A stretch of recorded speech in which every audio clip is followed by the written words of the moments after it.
Hello friends, कैसे आप सब। उम्मीद करते हैं बहुत ही अच्छे होंगे।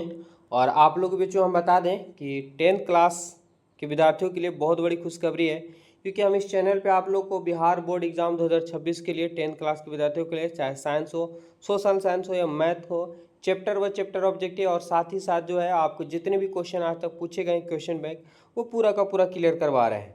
तो हमारे चैनल से अभी तक आप लोग नहीं जुड़े हैं तो जुड़ जाइए, क्योंकि आपके लिए यहाँ पे वरदान साबित होगा बोर्ड एग्जाम के लिए। तो फटाफट से क्लियर करेंगे। आज हम लोग सोशल साइंस का देखेंगे पार्ट 2। कल 1 से 25 तक हो चुका था, आज हम लोग क्वेश्चन नंबर 26 से देखने वाले हैं। तो फटाफट से आप लोग अगर 10 क्लास के विद्यार्थी हैं और अपने आप को जांचना चाह रहे हैं कि कितना पढ़े हैं, तो फटाफट से देखिए क्वेश्चन और आंसर दीजिए। और नहीं पता है तो याद करते चलेंगे, क्योंकि एकदम अति महत्वपूर्ण सवाल है, यहीं से आपको देखने को मिलेंगे। क्वेश्चन नंबर 26 है कि बिहार में खनिज तेल मिलने की संभावना है। बिहार में खनिज तेल मिलने की संभावना है क्या? हिमालय क्षेत्रों में, उत्तरी बिहार मैदानों में, दक्षिणी बिहार मैदानों में या दक्षिणी बिहार की पहाड़ियों में, कहाँ मिलने की संभावना है? तो अगर हम राइट आंसर की बात करें, अगर आप लोग बता चुके हैं ऑप्शन बी, तो बिल्कुल सही। उत्तरी बिहारी मैदानों में जो है वो क्या खनिज तेल मिलने की संभावनाएं बताई जा रही है बिहार में। ऑप्शन बी इसका राइट आंसर हो जाएंगे। क्वेश्चन पूछे गए हैं। और चलिए अगला सवाल देखेंगे। कांवर झील स्थित है, ये भी क्वेश्चन वेरी वेरी इंपॉर्टेंट है। कांवर झील स्थित है, कहाँ स्थित है प्यारे छात्रों? फटाफट से बताइए, कमेंट कीजिए क्या होगा इसका राइट आंसर। कांवर झील कहाँ स्थित है? दरभंगा में, भागलपुर में, बेगूसराय में, मुजफ्फरपुर में। राइट आंसर की हम बात करें तो कांवर झील जो अवस्थित है वो बेगूसराय जिले में अवस्थित है। ऑप्शन यहाँ पे क्या होंगे? तो सी राइट आंसर हो जाएंगे। अगर सी आप लोग बताए हैं तो बिल्कुल सही बताए हैं। क्वेश्चन नंबर 28 है, संजय गांधी जैविक उद्यान क्या है? संजय गांधी जैविक उद्यान किस नगर में स्थित है?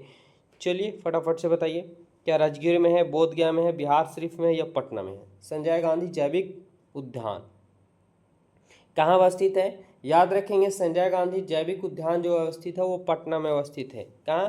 पटना में अवस्थित है। ऑप्शन यहाँ पे डी राइट आंसर हो जाएंगे। क्वेश्चन नंबर 30 देखेंगे, फटाफट से कमेंट कीजिए क्या होगा राइट आंसर।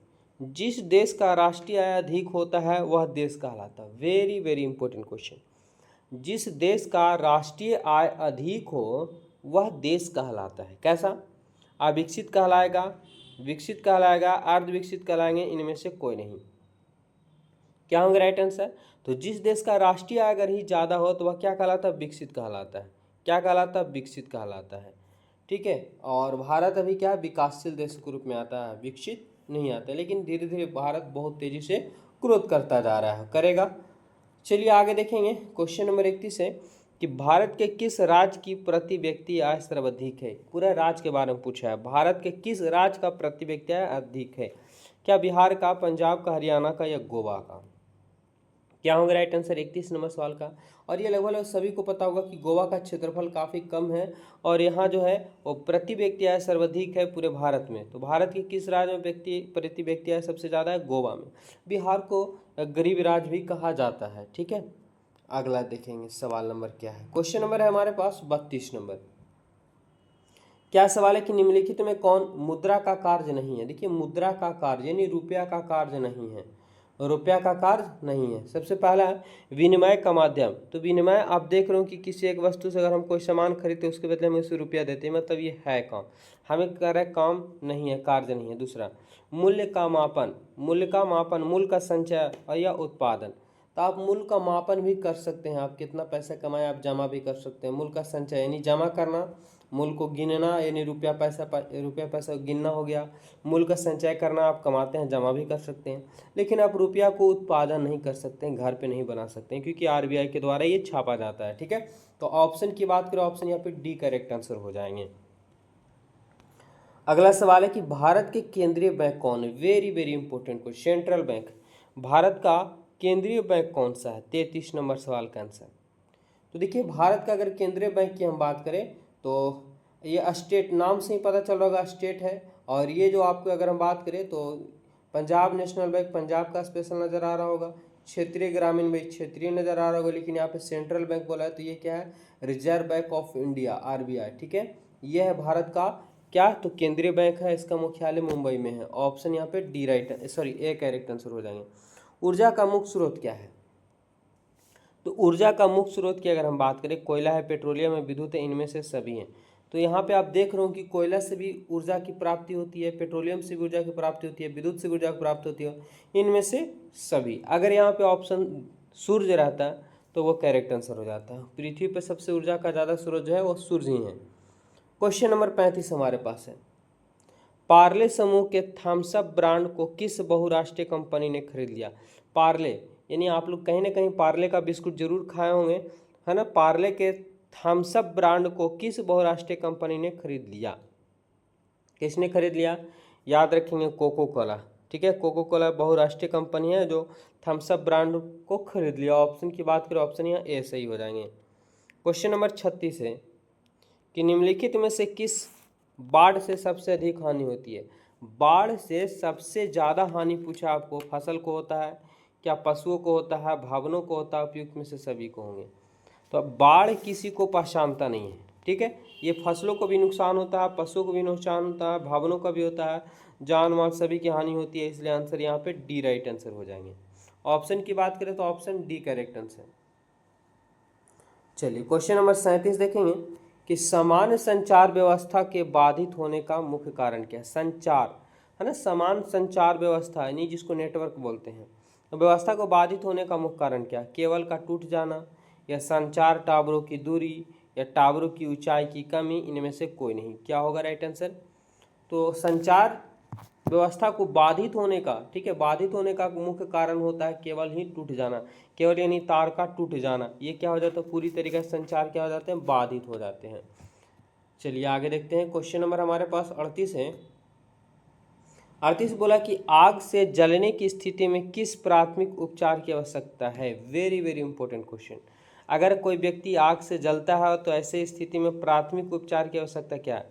ठंडा पानी डाल देना चाहिए, गर्म पानी डाल देना चाहिए, अस्पताल पहुंचाना चाहिए, इनमें से कोई नहीं। क्या होंगे राइट आंसर? तो बहुत सारे का सवाल में आता है कि आग से अगर जलने की स्थिति में तो सबसे पहले उसे कहाँ अस्पताल पहुंचाना चाहिए, लेकिन यहाँ पे आप सवाल को थोड़ा समझें कि प्राथमिक बोला है, प्राथमिक उपचार है, यानी सबसे पहले तो उसे ठंडा पानी उस पर डालना चाहिए ताकि उसको राहत मिले, उसके बाद उस तुरंत अस्पताल पहुँचाना चाहिए। ऑप्शन की बात करें, ऑप्शन ए हो जाएंगे 39 नंबर सवाल। भूकंप केंद्र के है ना उधर्वाधर है, ठीक है, उधर्वाधर, कोई दिक्कत नहीं। तो भूकंप के उधर्वाधर पृथ्वी पर स्थित केंद्र को कहा जाता है, यानी जिस स्थान पर भूकंप उत्पन्न होती है उस केंद्र को क्या कहा जाता है? क्या कहा जाता है? तो बिल्कुल आप लोग पढ़े होंगे, भूकंप केंद्र। क्या कहलाएगा? भूकंप केंद्र कहलाता है। सिस्मोग्राफ द्वारा भूकंप को माप की जाती है। चलिए आगे देखेंगे। सवाल नंबर हमारे पास है क्या, 40 नंबर, कि बिहार का कौन सा क्षेत्र बाढ़ से प्रभावित है? कौन सा बिहार का ऐसा कौन सा क्षेत्र है जो बाढ़ से लगभग हर साल प्रभावित होता है? क्या 40 नंबर सवाल का आंसर याद रखेंगे। उत्तरी बिहार जो है वो बाढ़ से लगभग प्रभावित इलाका कहलाता है, ठीक है, क्योंकि यहाँ पे कमला नदी है और जिसमें बाढ़ का स्तर यानी जल का स्तर काफ़ी बढ़ जाता है और बाढ़ से प्रभावित होते हैं आसपास के इलाके।